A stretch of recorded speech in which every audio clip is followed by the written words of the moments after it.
Greetings of the day. Now we have come to module 11 of training program for cargo loss assessment, adjustment, underwriting and recoveries. Now this we are going to discuss on the Institute Cargo Clauses 1/1/2009 and only exclusions 4, 5, 6 and 7. Because this is very important, be it A, all this policy, be it a ICC B policy or C policy, exclusions are same. And more or less these exclusions are coming also in the inland transit clauses. So the fundamental principles for the insurance exclusions are more or less it is same. So we are going to discuss various things about the related to the exclusions provided in the policy. So the exclusion 4.1, the foremost exclusion, loss or damage or expense attributable to willful misconduct of the assured is excluded from scope of policy. Now, what could be the example of willful misconduct of the assured? A classic example, of course, I am not going into hull claims for the scuttling of vessels and sort of thing because it is not related to cargo. But try to understand a vehicle which is overloaded in my factory premises, knowing fully well that overloading is illegal, and then overloading of vehicle can cause accident because of variety of reasons, right from failure of brake and could be failure of any the fatigue failure of the vehicle itself. Now, knowing fully well that overloading is illegal, and if still the management takes decision of overloading as a management philosophical decision for saving the freight, then naturally this, if at all there is an accident and loss, and if it is overloaded, it can be considered as a misconduct on part of assured. You see, it is a SOP is given, the standard operating procedure, vehicle has to be tested, not tested, checked. What is the condition of tires and driver condition, of course, and then the seat belt, the light, the parking light.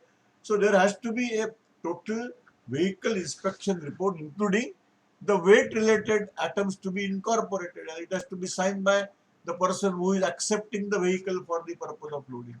If it is not there, naturally it can be considered. So, you must try to understand that the expenses and also what you call and loss or damages, everything is excluded. So any claim for the forwarding charges also will be automatically defeated when there is a if it is falling in the exclusion provided in this thing. So they have used the word the attributable. It is not. It is not. It is they have used a intentionally different word than the caused by or something like this. Once the loss is attributable to the willful misconduct. Now this is coming from where this authority has come. This authority is coming from Marine Insurance Act. I am using 1906 for the, because there could be some of the international participants also, and if I restrict to 1963, it is same. The section 1906, some sections here and there is nothing addition, but it is a copy of 1906. So there are no issues. Only thing, when you are referring, you can always refer the appropriate section. When I am using the section 55.2 in bracket A, this is trying to say, this is exempting the liability of any loss which is attributable to willful misconduct of the assured. So this is unlike any other exclusions, exceptions contained in 55.2. The parties cannot contract out of these exceptions. In other words, this is the statutory exception and it cannot be overridden. This cannot be, because this is not only forming part of the clause, but it is also coming from the act.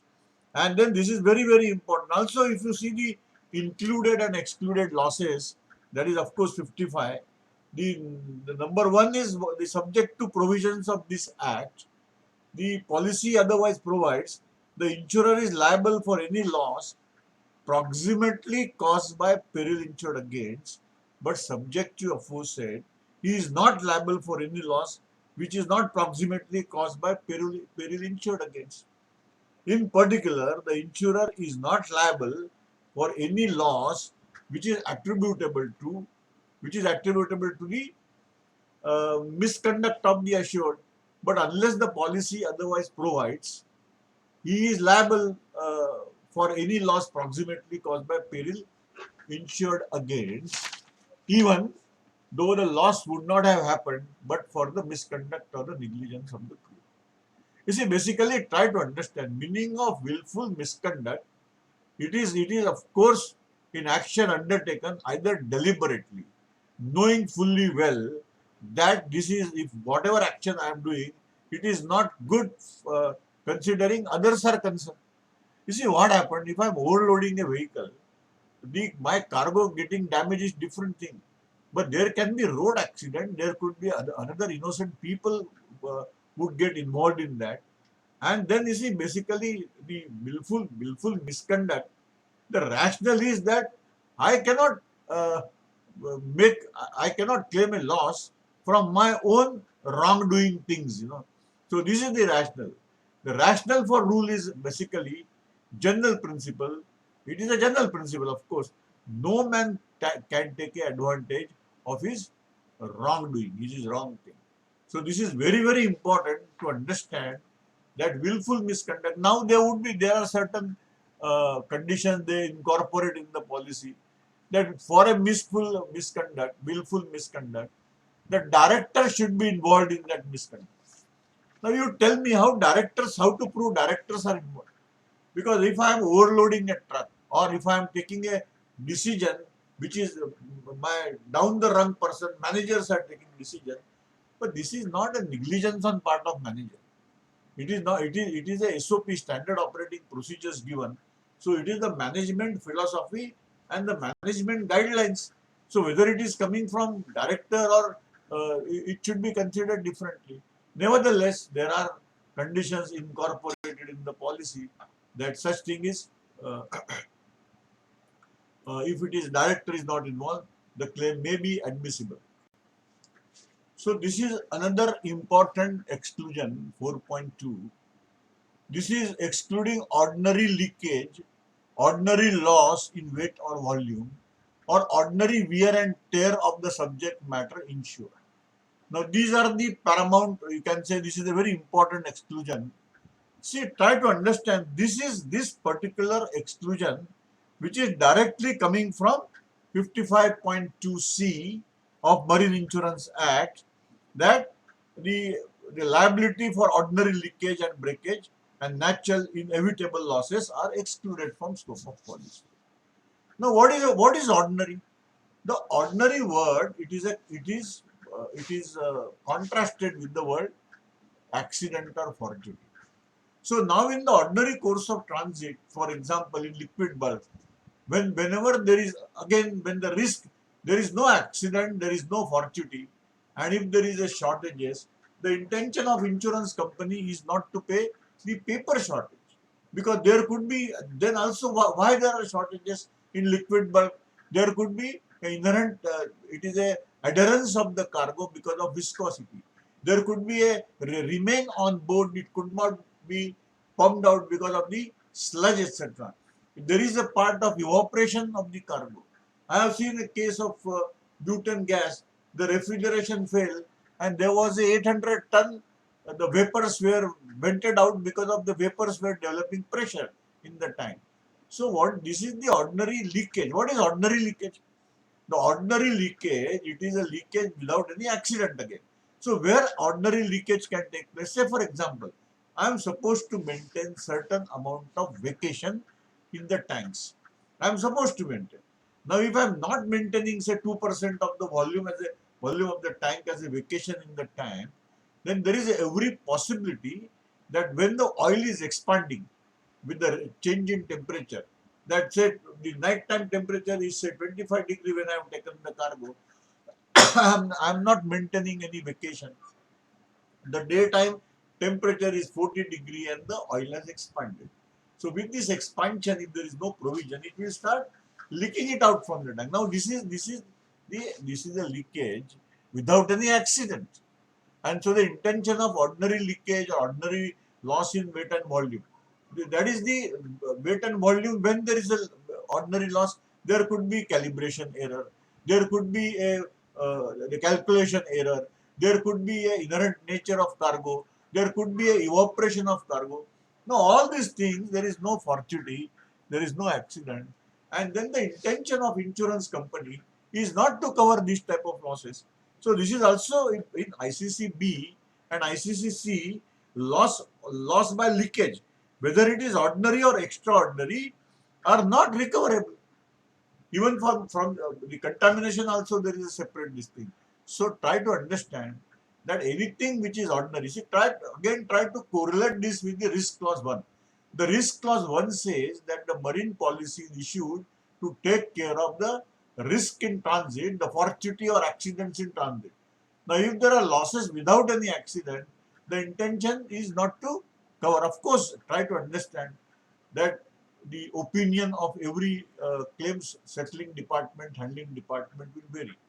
You might have seen the lower court decision will be something, the higher court decision will be the high court decision will be something, Supreme Court will say something else, our ombudsman will have a different decision.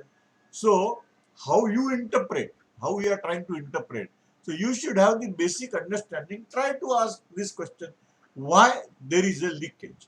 Why there is a shortage? Is there okay? There is no leakage, but then there is also a shortage. So why there is a ordinary reduction in weight and volume? Now, if there is no accident, there is no fortuity, you can always say that this could be because of various parameters inherent within, calculation error, calibration error, and similarly ordinary wearing and tearing it out. Now in transit, even if be it a second-hand machinery consignment or whatever it is, the machineries are not they are not running, they are in transit, they are under packages. There cannot be serious wearing and tearing it out.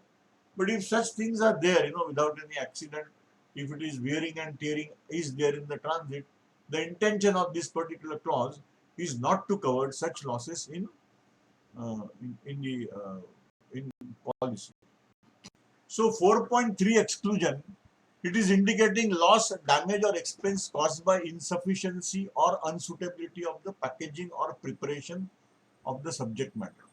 So packaging is clear that if the loss is attributable to the insufficiency of packaging, and then what is preparation of the subject matter?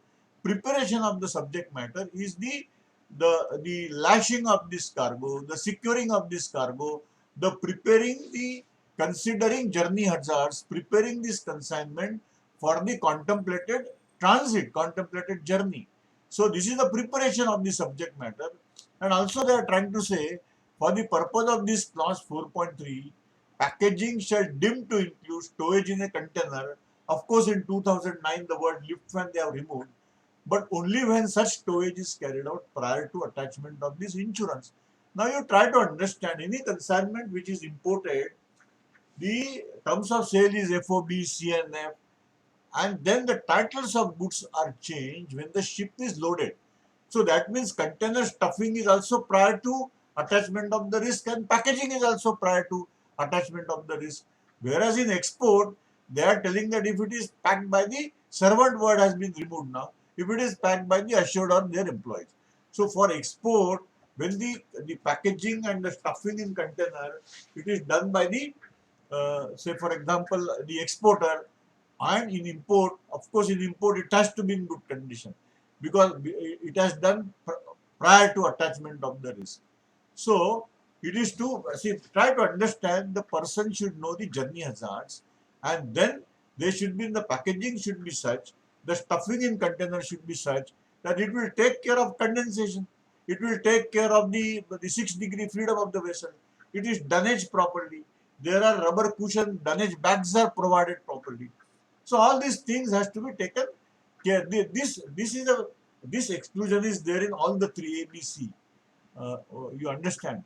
So if the consignor is deciding the method of packaging of the most cases, but basically What is your LC? See, many times what happens in the packaging, your rejection standard, the consignee's rejection standard, if it is very stringent, or it is very, you can say that even external damage to packaging will lead to the repudiation or the rejection of the chemical or whatever it is. So naturally, then only then why it is getting damaged? Then external damage, if it is going to rejection, have you provided the double packaging? Have you considered the method of shifting? Then why you send it by LCL consignment? Because I have a very strict quality control department which is trying to tell me that, sir, if this cartoon is in damaged condition externally, we are going to reject this entire consignment. In that case, then you can always ask a question that who designed the packaging? You give me the test during prototype test, because in prototype test there will be a drop test, incline impact test, rainwater penetration test, the moisture permeability test, sand desert test, fungus test. There are many tests. So what I am trying to say, that when your standard of rejection, somebody may try to discuss with you that packaging is done this is the international standard, European standard. Okay, I can understand, but packaging is to protect uh, the the atom, considering journey hazards. In India, journey hazards would be different. There could be heavy rains. During heavy rains, if I don't have any water barrier provided in the packaging, it is not correct. So this is very, very important thing, that packaging, how you look at the packaging, you say what is the unit, then how internally it is supported. Is water barrier provided? Is there any vibration, anti-vibration or anti-dumping, dampening are provided? Then what is the outer packaging? How many craft, what is a, if it is a cartoon, what is the burst strength? I have seen certain packages, the bottom is so flimsy, it is kept with 2 tons of weight. When they were lifting it, the bottom has given away. The bottom for 2 tons, it should be solid with battens. Nice platform has to be there. It is to be secured properly.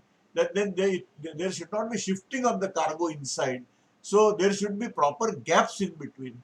So these are the things to be checked at the time of at the time of inspection of the unit, that how it is packed and whether the loss is attributable. You see, it is like this: if there is an accident and then it is ejected out and it is falling outside and the cargo is getting damaged, naturally it is not attributable to the improper packaging. But then I have seen a case where a motor shaft was it was not secured properly inside a box, and then the inside shaft has shifted, it has damaged the packaging, it has come out, and on the ship it has also damaged subsequent other packages.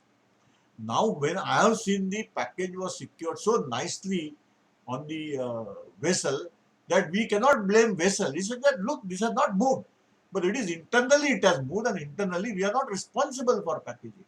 And then it was acceptable, the court has accepted the view that yes, this is something to do with the inadequacy of the packaging.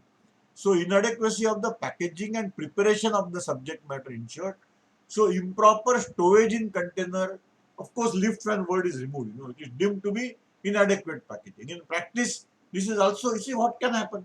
The cargo can fall down, the cargo can shift, the cargo can have the condensation damages. So that is the improper preparation inside the container, which is to be done very, very properly if it is export consignment by the insured, and if it is insured the import consignment by the seller of the goods who is selling it on the CRNF or FOB terms. So the 4.4 exclusion, this is a loss, damage or expense caused by inherent wise or nature of the subject matter of the insurance. What is inherent nature? So inherent nature, it is very simple. It is a natural process of the damage, the loss has started within. So for example, they always give example that liquefaction of the cargo. The liquefaction of the cargo is the inherent nature of the cargo, considering the moisture percentage, flow moisture level of that cargo. Then the spontaneous combustion of various consignment like sponge iron, hot briquetted iron, coal, etc. So this is the uh, the natural process. It is a natural phenomenon. So the insurance, uh, the Marine Insurance Act 55.2C, this is actually excluding the losses by inherent nature of the particular cargo. This is not covered under the policy. So there are, say for example, even if you keep the consignment in refrigeration, mango, the mango is having a fixed shelf life. Say after 50 or 20 days, it will start the black spots on the mango and the value is getting reduced. So if there is a shutout of the cargo and back to town, shutout of the container on the refrigerated container on vessel, and then it takes time for taking it back to town. So there is an element of delay also in that. And then if the black spots are developed, there is no fortuity. There is no accident. It is in ordinary course of transit the damage has taken place. It is because of inherent nature of the cargo. So evaporation of the liquid bulk, it is the inherent nature of cargo. Then there are various commodities like rice or any various commodities, they have moisture, inbuilt moisture percent. So fresh crop of rice may have 13 to 14% of moisture. When it is, suppose it remains in godown for 1 or 2 months, and then the humidity is less and the air is also, the ambient temperature is more, there is every chance of the rice moisture getting evaporated. So this is natural losses because of evaporation.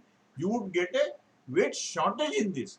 I used to give a classic example that if it is a new paddy or new rice when you are purchasing, it is a fresh crop we are purchasing. And when you make a rice, you see, I belong to Gujarat basically, born and brought up, studied in Ahmedabad. So we were having a system that whatever rice, wheat, or pulses, all these things for the yearly basis, we used to keep it in a storeroom. So our yearly requirements were purchased and kept it at one place. Now you see when you, because the entire group or entire say 15 to 20 people, they used to give order to say my grandfather, and he used to go to the wholesaler and purchase it in such a rate that we are also getting cheap, and every month we need not to go there.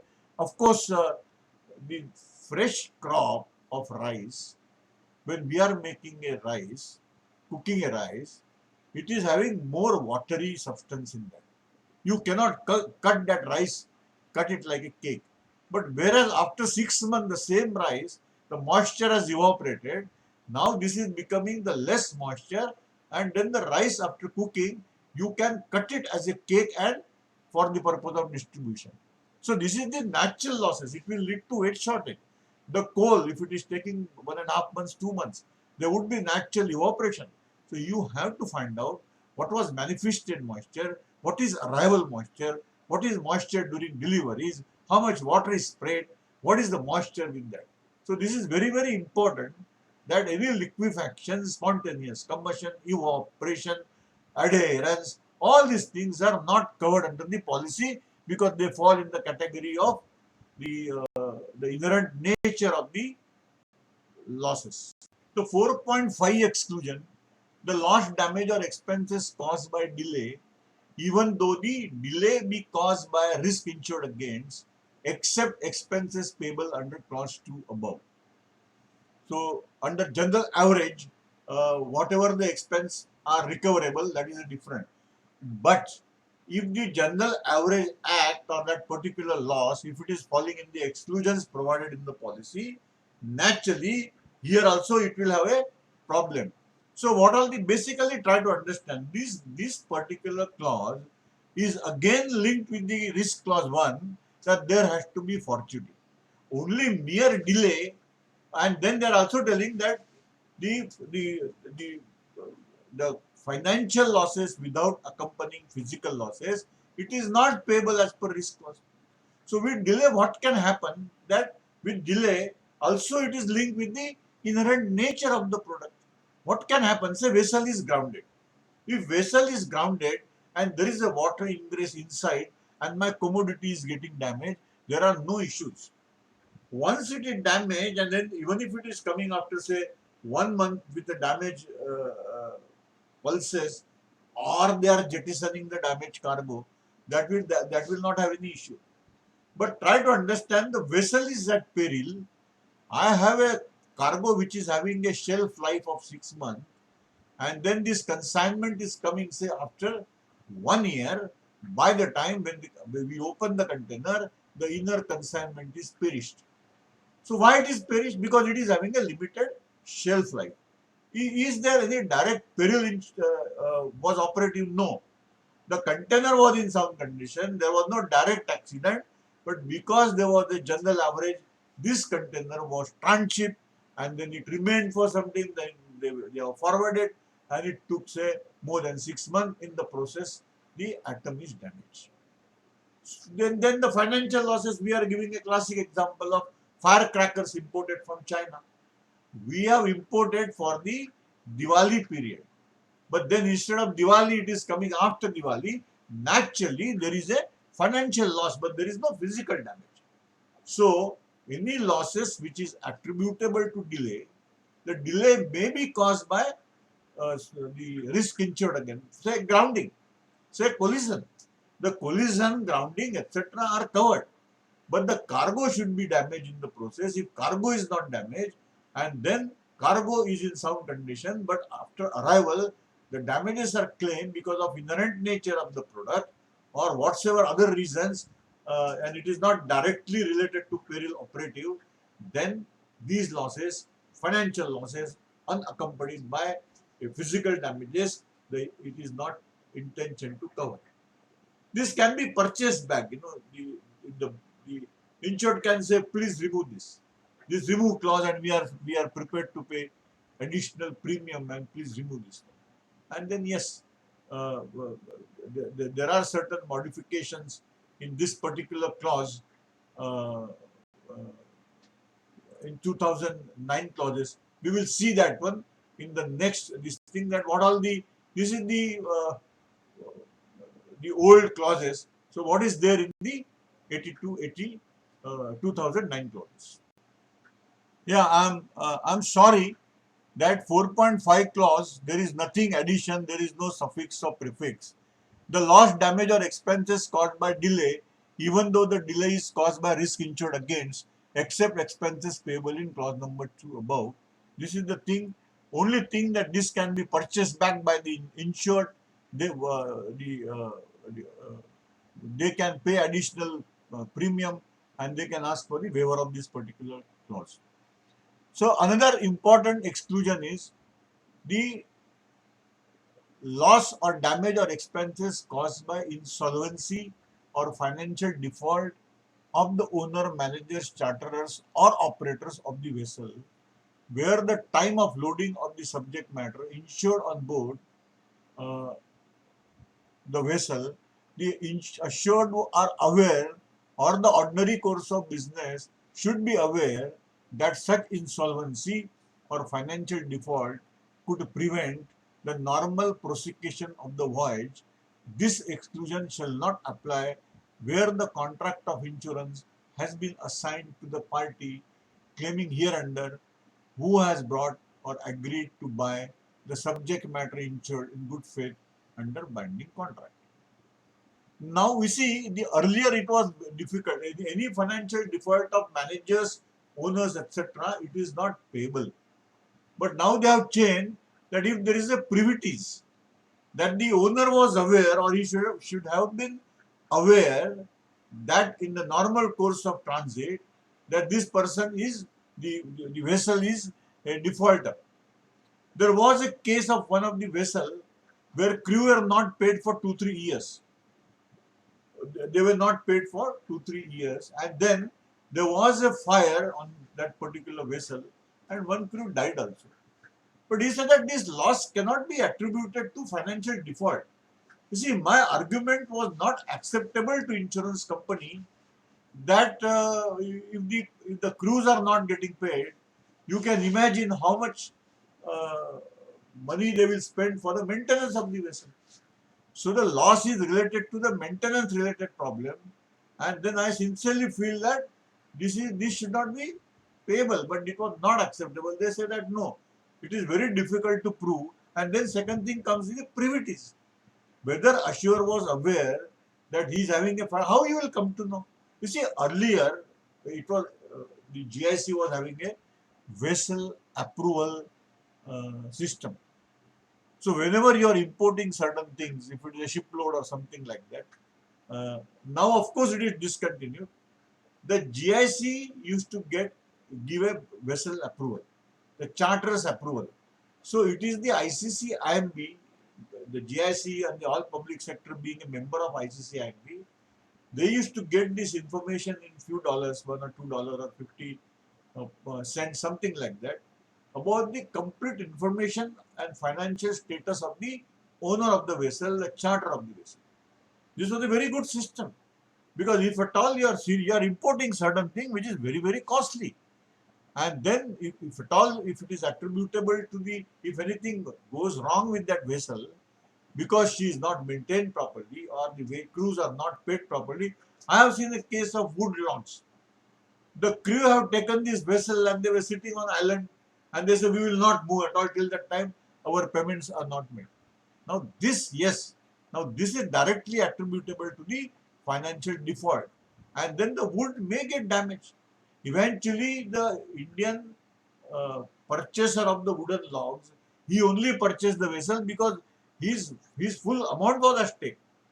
But it was his misfortune that the vessel, after starting from that particular place, was lost to sea. So what I am trying to say that it is very, very important, and then that is the reason you should be, whenever, say nowadays the insurance company is incorporating that it should be having proper classification society, the age should be proper. Still people make a mistake and they procure a vessel or they get a vessel which is not classed with ISCS member. And then all these things, financially they are not sound. You see, financially they are not sound. And if there are losses, if she is not having even proper class, it is impossible to get any recovery. And also the physically vessel is not in good condition. Even the flag, nowadays people don't see flag and seriously age of the vessel. But then this is very, very important that you should try to find out when you are procuring your consignment of a costly, lot of amounts is involved, you should have this information. I have seen a big company from Ahmedabad, they imported a coal and then it was 28 years old vessel, 28 crore coal was imported. It was the old age, the flag was also something, flag of convenience, the ISCS member class was not there. The end of the insurance company repudiated the claim. So this is very important because all these things put together, this is leading to, what is the financial capacity and condition of the vessel owner, and whether if the loss is attributable to that financial insolvency, then the intention of insurance company is not to pay the claims. This is very uh, important exclusion, because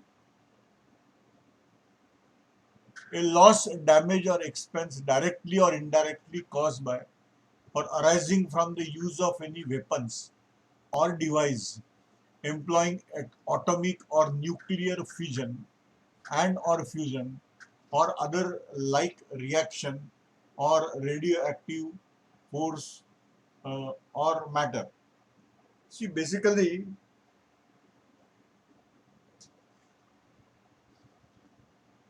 use of weapon, directly or indirectly caused by use of weapon. There were cases when the derelict torpedo, they have hit the vessel and the vessel was damaged and the claim was lodged. Then if the cargo is there, cargo will also get damaged. But then what is the cause of damage? It is a derelict mine. Not derelict mine, even it can be mine also. Derelict, a live torpedo which was floating and then it has hit and it has caused damages. So such type of damages, any nuclear attack by mistake. Now you know that by mistake India has fired a missile.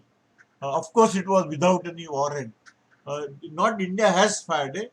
When they're having some testing or inspection, I do not know exactly, but by mistake the missile was fired and it has gone to Pakistan. It has traveled around 124 or some kilometers in Pakistan. The range was 200 kilometers. But let us assume that this missile is falling on a vehicle or a truck and the cargo is getting damaged, or it is falling on a ship and the cargo is getting damaged. And now there can be argument that it was without any warhead, but it is also missile also is considered as a weapon. It is having a destruction capacity without any warhead. Warhead will it will increase the destruction capacity, and such damages will not be covered under the policy. Of course, atomic or nuclear fission and or fusion and other like reaction of radioactive force or the matter. So, which is not covered under the policy. I have not come across this type of losses, although the some of the commodities when we are exporting it, the foreigners will ask for phytosanitary certificate and no nuclear fallout certificate. There is no question of any nuclear fallout in Indian soil, but people used to ask that type of certificate. So this exclusion is very clear. I don't think that anybody will be using this exclusion in their lifetime at least. Now exclusion 5.5.1. In no case shall this insurance cover loss, damage or expenses arising from unseaworthiness of the vessel, craft or unfitness of the vessel or craft for the safe carriage of the subject matter insured, where the assured are privy to such unseaworthiness or unfitness at the time of the subject matter insured is loaded therein.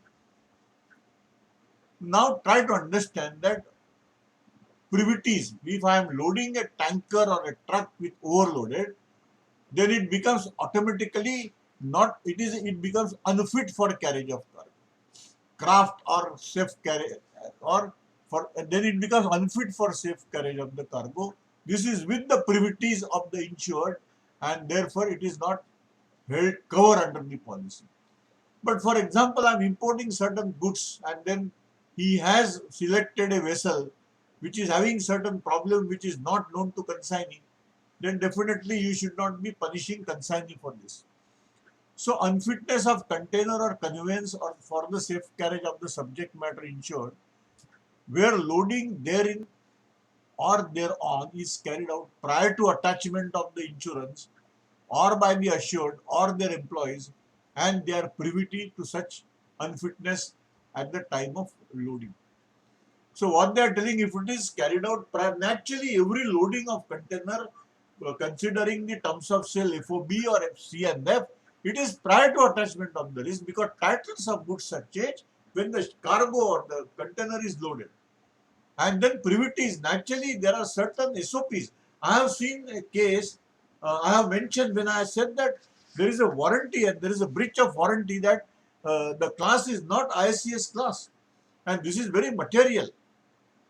The client was looking at me and then client was looking at the insurance company. See what I am trying to give a new information. So there are certain things, once I say the classification society, etc. So vessel should be fit in all respects. She is physically fit, she is manned properly, and she is having provisions and supply in order, everything in good condition. So with privities are important of the insured. Then exclusion 5.2, 5.1.1 above shall not apply where the contract of insurance has been assigned to the party claiming hereunder who has brought or agreed to buy the subject matter insured in good faith under binding contract. So I am an innocent person, I do not know, I have a contract with the seller, he has selected everything, he has given it to me. So I am nowhere concerned, I am not knowing about it. And I am supposed to purchase in good faith under the contract, but he has breached the certain condition. So where if there are losses attributable to the unfitness, then it will be dealt in a different way. The insurance waive any breach of the implied warranties of seaworthiness of the ship and fitness of the ship to carry the subject matter insured to destination. So this is the implied warranty. This is the implied warranty that the ship should be seaworthy at the commencement of the journey. But at the commencement of the journey, the consignee who is sitting at destination, he doesn't know about the condition, etc., and he is innocent. Then this seaworthiness condition is waived by the insurance company. So the exclusion 6 and 7. In no case shall the insurance cover loss or damage or expenses caused by war, civil war, rebellion, insurrection, or civil strife arising therefrom, or any other hostile act by or against a belligerent power. This is so. If such damage, there is a civil commotion, then it is not covered under the policy. Any damages attributed to that. The capture, seizure, arrest, restraint, detainment, piracy expedient. Of course, piracy is not considered as a civil listing. And the consequences therefrom of any attempt thereat. Then 6.3, derelict mine, torpedoes, bombs, or other derelict weapons or war. Maybe that during, say, for example, 71 war, Pakistan has let down certain mines of Vishakhapatnam and they were dormant. But then subsequently, suppose some of the mine they come in contact with the vessel and hit it and damaging the cargo, then if this is proved as a proximate cause, it will not be covered under the policy. In no case shall the insurance cover loss, damage, or expense caused by strikes, locked out workman or person taking part in labor disturbances, riots, or civil commotions. So 6 is for the war and war perils, and the 7 is for the civil commotions. The resulting from strikes, locks out, labor disturbances, riots, or civil commotion. Then 7.3 says caused by any act of terrorism, being an act of person acting on behalf of or connection with or organization which carries out activities directed towards the overthrowing and influencing by force or violence of any government, whether or not legally constituted. So anybody is acting against government, and then it is a civil commotion. So the cargo losses attributed to these perils are not covered under the policy. So thank you very much. Thank you very much. We have come to the end of my module on the exclusion 4, 5, 6, and 7. Try to understand on account of any of the exclusion, if you are trying to repudiate the claim, or as a surveyor you are submitting your recommendation for underwriter's consideration, the best way is to give your opinion, give the citations from the Marine Insurance Act.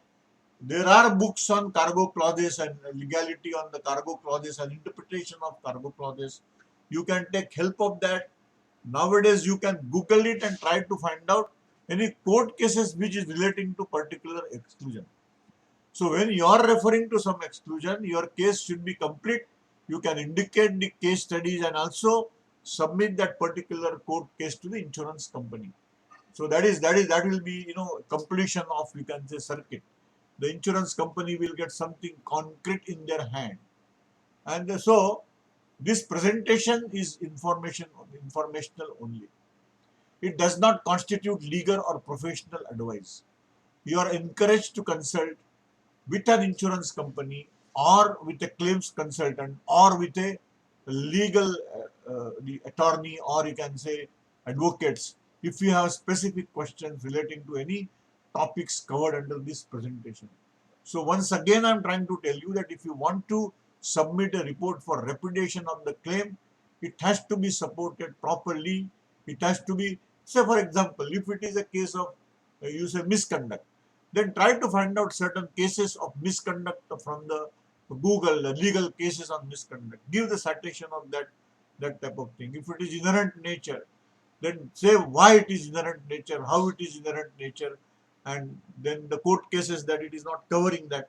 Maybe you might get something related to, suppose there is a loss of spontaneous combustion and you are discussing on spontaneous combustion. There is every possibility you would get some legal cases, and that is to be given along with the report as a separate attachment, not forming part of the report, but you can always give as a separate thing. So thank you very much uh, for this. Thank you. Thank you.